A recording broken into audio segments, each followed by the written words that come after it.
You may begin your test. BSI scene safety. Your scene is safe. You have an unresponsive patient with a pulse and is breathing. Please secure his airway. Alright, unresponsive patient. I'll go ahead and open his airway using a head tilt chin lift. Is my airway clear? Airway is clear of any obstructions. I'm going to go ahead and grab my OPA and measure from the corner of the ear to the corner of the mouth. I'm going to insert it upside down following the hard palate. Once I reach the soft palate, I'm going to rotate 180 degrees and insert the OPA. Your patient begins to vomit. I'm going to remove my OPA immediately, turn my patient onto their side so they vomit and do not aspirate on their vomit. I'm going to go ahead and pull my suction tubing out, apply it to the patient port. I'm going to go ahead and make sure it's set to adult, turn my suction device on. I'm going to check for suction against my gloved hand. I'm going to insert the suction device, rigid catheter, as far as I can see. I'm going to go ahead and plug the hole and apply suction in a circular motion on the way out for no more than 10 seconds.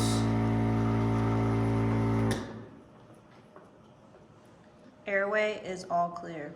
Now my airway is clear, I'm going to rotate the patient back down. I'm going to go ahead and insert my NPA, measuring from the earlobe to the corner of the nose. I'm going to go ahead and lube it up using the patient's spit or water-based lube. I'm going to go ahead and insert it with the bevel facing the septum in the right nostril.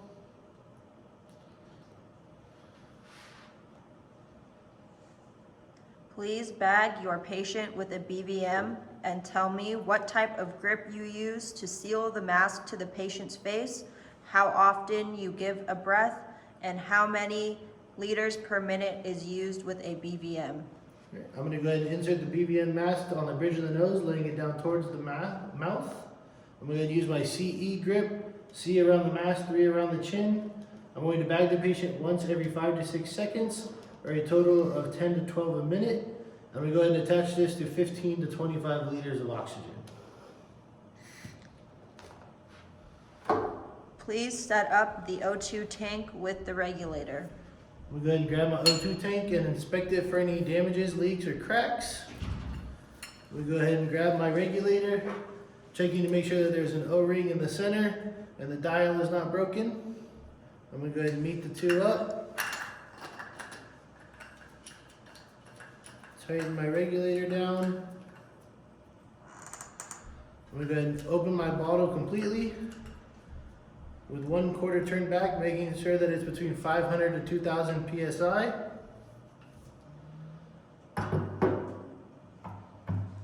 Please attach a non-rebreather mask to the patient. I'm going to go ahead and take my non-rebreather mask. I'm going to insert it into the tree port of the oxygen tank. Turn my regulator dial to 10 to 15 liters. I'm going to make sure that I plug the non-rebreather mask to fill up the reservoir bag, and then I'm going to apply it to the patient's face, making sure the strap goes behind their head and the bridge is nice and tight to their nose.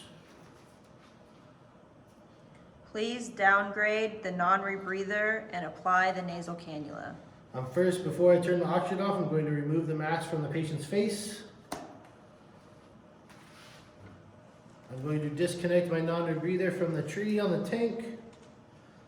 I'm going to attach the nasal cannula to the tree of the tank, changing my liters per minute dial to 2 to 6.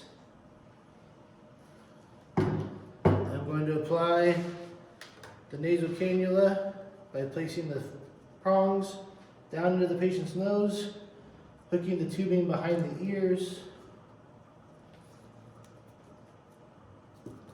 and making sure it's nice and tight to their chin.